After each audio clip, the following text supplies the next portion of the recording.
Shri P Chandrakumar നിങ്ങളോട് സംസാരിക്കും. നമസ്കാരം. ഞാനിന്ന് വന്നത് വളരെ കാലമായി അവഗണിക്കപ്പെട്ടുകൊണ്ടിരിക്കുന്ന നമ്മുടെ പ്രിയങ്കരനായ നടൻ, സംവിധായകൻ, നിർമ്മാതാവ്, തിരക്കഥ, എന്ന എല്ലാ മേഖലകളിലും അറിയപ്പെടുന്ന അംഗീകാരം നേടിയിട്ടുള്ള സിനിമാ നടൻ മധുവിനെ കുറിച്ച് പറയാനാണ്. മധു നിങ്ങൾക്ക് എല്ലാവർക്കും അറിയാം എത്ര വർഷങ്ങളായി സിനിമയിലുണ്ട് എന്നുള്ളത്.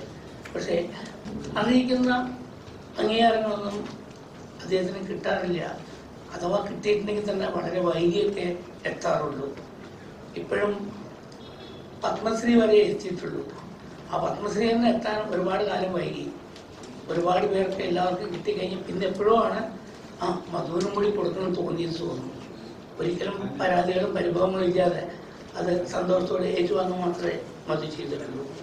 ഇപ്പോഴെനിക്ക് തോന്നുന്നു ഇനിയും വൈകിക്കൂടാ. കാരണം മലയാള സിനിമയിൽ പ്രഗത്ഭരായ സംവിധായകൻ വിൻസെന്റ്, സേതുമാധവൻ, കൃഷ്ണൻ നായർ, അവർക്കൊന്നും ഈ ഭാഗ്യങ്ങളൊന്നും കിട്ടാതെ പോയി. അവരൊന്നും ഇത് അറിയാതെ പോയി. അവരൊന്നില്ലെങ്കിലും അതിലെ മക്കളൊക്കെ അതേക്കുറിച്ച് ഇപ്പോഴും പറഞ്ഞ് ദുഃഖിക്കുന്നുണ്ട്. ഇനി നമ്മൾക്ക് മാസാറിന് വേണ്ടി എന്ത് ചെയ്യാം എന്ന് ഞങ്ങളൊക്കെ ആലോചിച്ചപ്പോൾ എനിക്ക് തോന്നി ഒരു പത്മവിഭൂഷണെങ്കിലും മാസാറിന് കൊടുക്കേണ്ട സമയം കഴിഞ്ഞിരിക്കുന്നു. അത് എല്ലാവരും അറിയിക്കാം. അതിനുവേണ്ടി നമ്മുടെ സാംസ്കാരിക പ്രവർത്തകരും എല്ലാ മേഖലയിലുള്ളവരും അതിനുവേണ്ടി റെക്കമെൻഡ് ചെയ്യണം. അടുത്ത വർഷമെങ്കിലും അത് മധുവിന് ലഭിച്ചിരിക്കണം. അതിന് നമ്മൾ എന്താണ് ചെയ്യേണ്ടത്? അതിന് മീഡിയയാണ് ഏറ്റവും കൂടുതൽ സഹായിക്കേണ്ടത്. നിങ്ങളൊക്കെ വിചാരിച്ചാൽ മാത്രമേ അത് നടക്കുള്ളൂ. ഞങ്ങൾ മാത്രം വെറുതെ ഒന്നും പറഞ്ഞുകൊണ്ട് നടക്കില്ല. അതുകൂടി കാരണമാണ് ഞാനിവിടെ വരാനും ഇതിവിടെ അവതരിപ്പിക്കാനും കാരണം. ഇനി വളരെ കുറച്ച് സമയമുള്ളൂ. അടുത്ത കൊല്ലം എന്ന് പറയുമ്പോൾ നമ്മൾ ഇവിടെ പ്രവർത്തിച്ചു തുടങ്ങേണ്ടിയിരുന്നു. നമ്മളെ അറിയിക്കണം. നമ്മളെല്ലാവരും ഉണ്ടായിരുന്നിട്ട് കാര്യമില്ല.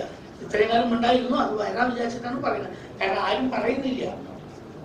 കേരള സർക്കാരിനോടും സാംസ്കാരിക വകുപ്പിനോടും സിനിമാ മേഖലയിലെ മുഴുവൻ സംഘടനകളോടും നമ്മൾ ആവശ്യപ്പെട്ട് കഴിഞ്ഞിട്ടുണ്ട്.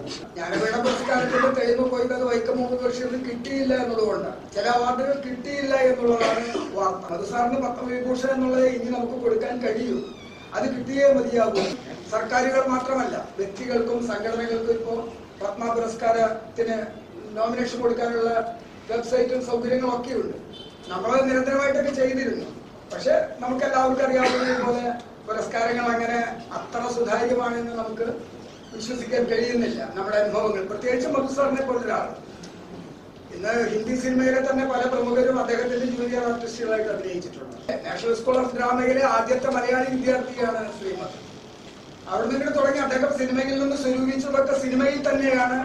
അതിന് സ്റ്റുഡിയോ തുടങ്ങലും അങ്ങനെ അതിനോടനുബന്ധിച്ചൊക്കെ തന്നെയാണ് മധു സാറ് സിനിമാ രംഗത്തേക്ക് ഏറ്റവും കൂടുതൽ സംഭാവന ചെയ്ത ഒരു വ്യക്തിയാണ്. വെറും നടൻ എന്നുള്ള വിധത്തിൽ പണം ഉണ്ടാക്കി മറ്റു വിവാദങ്ങളുടെ പുറകെ പോവുകയല്ല അദ്ദേഹത്തിന്. അദ്ദേഹം സംവിധായകനായി സ്റ്റുഡിയോ സ്ഥാപിച്ചു.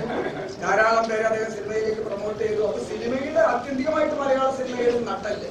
അദ്ദേഹം നവതിയിലൂടെ ജീവിച്ചിരിക്കുമ്പോൾ അദ്ദേഹത്തിന്റെ പിറന്നാളിന് ആരെങ്കിലുമൊക്കെ പോയി കുറെ പലകം മധു സാറിന്റെ ഭാഷ പറഞ്ഞ കുറെ പലകങ്ങളൊക്കെ ചെല്ലുന്നതല്ലാതെ കൃത്യമായിട്ട് പത്മവിഭൂഷൺ എന്ന് പറയുന്ന ആ ഒരു ഇത് അദ്ദേഹത്തിന് കിട്ടാൻ എല്ലാ രീതിയിലും അർഹതയില്ല. അതല്ലാതെ ഇനിയിപ്പോ അദ്ദേഹത്തിന് നമുക്കൊന്നും നിർദ്ദേശിക്കാനില്ല. കിട്ടേണ്ടതുണ്ടായിരുന്നു അദ്ദേഹത്തിന്. പക്ഷെ നമ്മളാരും അത് വേണ്ട സമയത്ത് പറഞ്ഞില്ല. സിനിമാ മേക്കേഴ്സ് ഫോറം ഇത് എല്ലാവരോടും നമ്മൾ അഭ്യർത്ഥിച്ചു കഴിഞ്ഞു. അങ്ങനെ സിനിമാ മേഖലയിലുള്ള എല്ലാവരും ഇത് ആവശ്യമാണ്. വൈകിപ്പോയി എന്നാണ് മേഖലയിൽ, സിനിമാ മേഖലയിൽ, രാഷ്ട്രീയ മേഖലയിലും പറയും. അപ്പൊ അത് മാധ്യമങ്ങൾ, പ്രത്യേകിച്ച് തിരുവനന്തപുരത്തെ മാധ്യമങ്ങൾ ആ കാര്യത്തിൽ മധു സാറിനോട് പ്രത്യേക താല്പര്യം കാണിക്കണം.